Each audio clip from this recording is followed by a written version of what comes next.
फिर भी तू देख ले, है पापी बंदे यीशु ने प्रेम किया। अपना दिल खोलो वंदना करो, अपना दिल खोलो वंदना करो। आत्मा का रूप धर के राजा यीशु तेरे पास खड़ा है।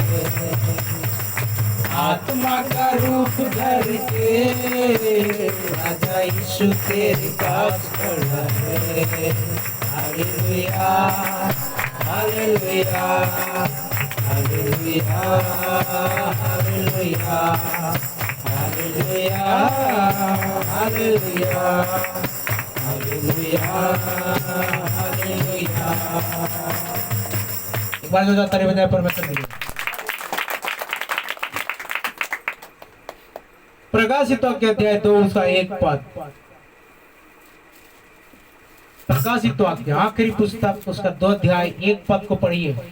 इफिसुस की कलीसियाओं के दूत को यह लिख, इफिसुस की कलीसिया के दूत को यह लिख भेज, जो सातों तारे अपने दाहिने हाथ में लिए हुए अपने दाहिने हाथ में लिए हुए हैं, और सोने की 7 दीवटों, और ये प्रभु यीशु मसीह को दर्शाता है। सोने की 7 दीवट, 7 तारे, 7 कलीसिया, हाँ, बीच में फिरता है, बीच में फिरता हुआ है। वो यह कहता है कि मैं तेरे काम और तेरे परिश्रम और तेरे धीरज को जानता हूँ, तेरे धीरज को जानता हूँ, और यह भी कि 2 अध्याय 1 पद ना, हाँ हो गया। 1 मिनट भाई देख लेते हैं, वो जीवन के बारे में लिखा हुआ है।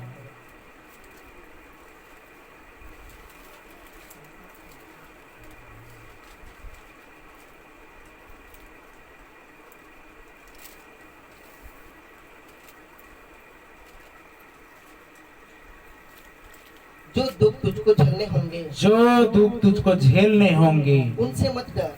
अबे क्यों कहता है भाई परमेश्वर का वचन प्रकाशित वाक्य में? यूहन्ना को प्रभु यीशु मसीह ने अंतिम समय में ये संदेश जो दिया, जो दुख तुझको झेलने होंगे उनसे मत डर। कई बार हम कहते रहे दुख तू हट यीशु मसीह के नाम से, लेकिन नहीं हटता। आई बीमारी और पहाड़ तू निकल यीशु मसीह के नाम से, लेकिन नहीं निकलता।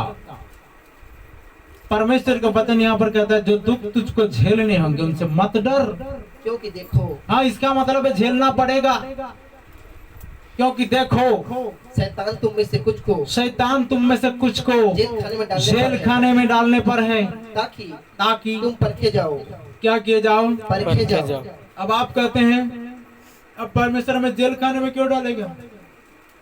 हमने क्या गुनाह किया? हमने क्या पाप किया? हमने क्या गलती किया? हमें किस बात की सजा मिल रही? जैसा कुकर्मी लोगों को मिलता है, जैसा अधर्मियों को मिलता है, कुटिल लोगों को मिलता है, वैसी दशा हम धर्मियों की क्यों? ये तो सिस्टम है, क्योंकि परमेश्वर ने जिसे पुत्र बनाया उसे कोड़े भी लगाया, और जिसको अपना बेटा बनाया उसको ताड़ना भी दिया, और दुख उठाने के लिए जिम्मेदारी भी दिया। इसीलिए कहा गया जो दुख का कटोरा मैं पीने पर हूँ, क्या तुम पी सकते हो? यीशु मसीह ने चेलों को बोला। एक चेला बोलता है हाँ हम पी सकते हैं, ठीक है तुम कुछ थोड़ा सा पियोगे, लेकिन अब भी फिलहाल जो मेरे लिए दुख का कटोरा है ये सिर्फ मैं ही पी सकता हूँ। Hallelujah hallelujah. तो जीवन उसका दुखों से भरा था। आप और मैं 1 दिन 2 दिन 3 दिन 4 दिन 5 दिन 10 दिन 1 महीना 2 महीना इस रीति से परेशानी से गुजरते हैं, लेकिन वो 33.5 साल तक ध्यान दीजिएगा, जब सेवकाई स्टार्ट किया 3.5 साल में उसको सारे काम को पूरी करने थे। तो सोचिए कितना प्रेशर, कितना दबाव, कितना ज्यादा उसके अंदर में सारी बातें थी। और कुछ सुबह उसको प्रेम करते थे, शाम को पत्थर हुआ करते थे, सुबह फिर से उस पर गालियां बरसाते थे, दुष्टात्मा इसमें बोलते थे, और फिर शाम को सेवकाई करता था। सोचिए कितना तकलीफ में जीवन था। फिर भी उस समय वो प्रार्थना करने के लिए समय निकालता था, और सुसमाचार के लिए समय निकालता था, लोगों को चंगा करता था और चमत्कार भी करता था। Hallelujah hallelujah. उनसे सीखने की आवश्यकता है। तो पढ़वा के क्या लिखा हुआ है? अगर तू जेल खाने में डालने पर हो ताकि तुम परखे जाओ और तुम्हें 10 दिन तक क्लेश उठाना पड़े। 10 दिन का मतलब है, याद रखना, यहाँ पर 1 दिन 1000 वर्ष के बराबर है, 1000 वर्ष 1 दिन के बराबर है। हम कभी भी 10 दिन का मतलब सिर्फ 1 2 3 4 5 6 7 8 9 10 ये नहीं समझ रहे। 10 दिन तक दुख झेलने पड़ेंगे, क्लेश उठाना होगा, क्लेश उठाना होगा। प्राण देने तक विश्वासी रह। हाँ, तो यहाँ पर कंडीशन है, प्राण देने तक विश्वासी रह। तो मैं तुझे जीवन का मुकुट दूंगा। अगर आपको जीवन का मुकुट चाहिए, जीवन का मुकुट चाहिए, तो क्या करना पड़ेगा? प्राण देने तक विश्वासी रहना पड़ेगा। विश्वासी रहने का मतलब क्या है?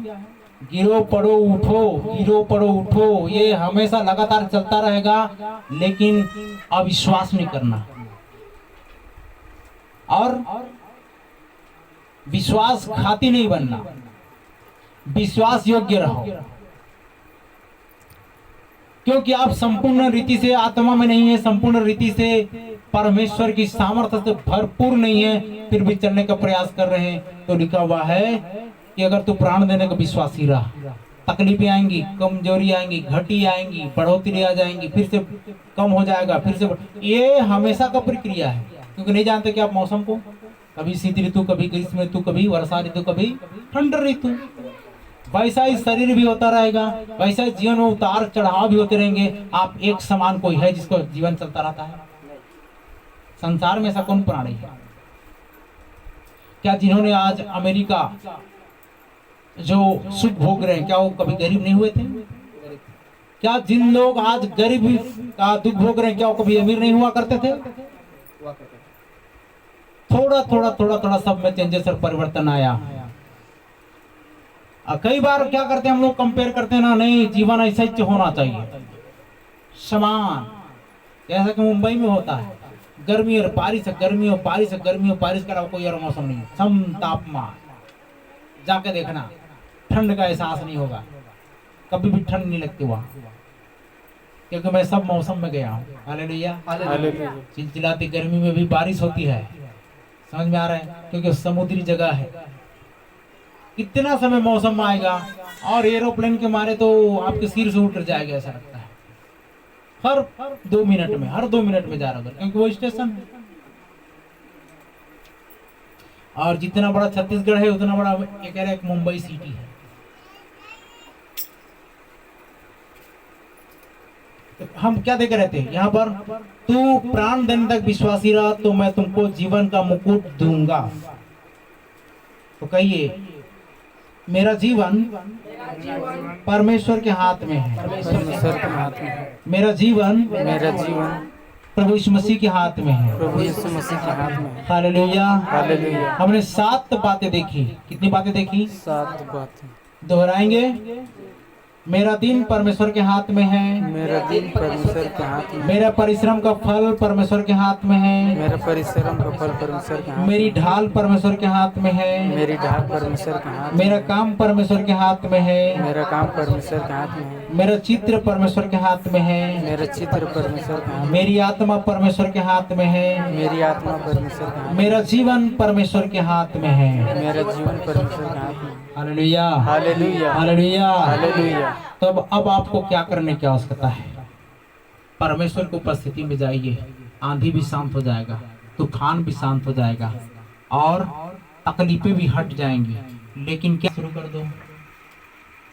जितनी बातें, जितनी निराशाएं आई, जितनी तकलीफें आई, जितनी समस्याएं आई, तो सीधा और सीधा क्या करना है? परमेश्वर की उपस्थिति में अपने आप को ज्यादा ले जाना है, ताकि वो खुद ब खुद क्या करेगा? वो परिस्थितियां हारेंगी, वो परिस्थितियां झुक जाएंगी। और आप किसी को अगर ये चाहिए पंपलेट, तो ये भी हमारे में आज पास मौजूद है, तो दिया जा सकता है, ताकि आप घर में जाकर प्रार्थना कर सकें। आपके एक ट्रिप्स मिल जाएगा कि परमेश्वर से प्रार्थना कैसे किया जाता है। इस रीति से आप इसको डबल रिपीट कर सकते हैं और कई घंटों तक प्रार्थना कर सकते हैं। और ये ऐसा ही समय है कि हम परमेश्वर की उपस्थिति में फिर से बैठे हैं। 14 तारीख से लेकर 22 तारीख तक जो लॉकडाउन का फायदा जो है ना, भरपूर से उठाए, ठीक है ना? गांव से, घर से बाहर मत निकलिए, लेकिन जरूर परमेश्वर की उपस्थिति में जाकर बैठ जाइए। Hallelujah, hallelujah, hallelujah, hallelujah. एक बार फिर परमेश्वर का अनुग्रह, परमेश्वर की दया, परमेश्वर की बड़ी आशीष को आप प्राप्त करने जा रहे हैं। घर में बैठकर उन चीजों के लिए तैयारी कीजिए। परमेश्वर हम सबको बहुत आशीष दे। आमीन।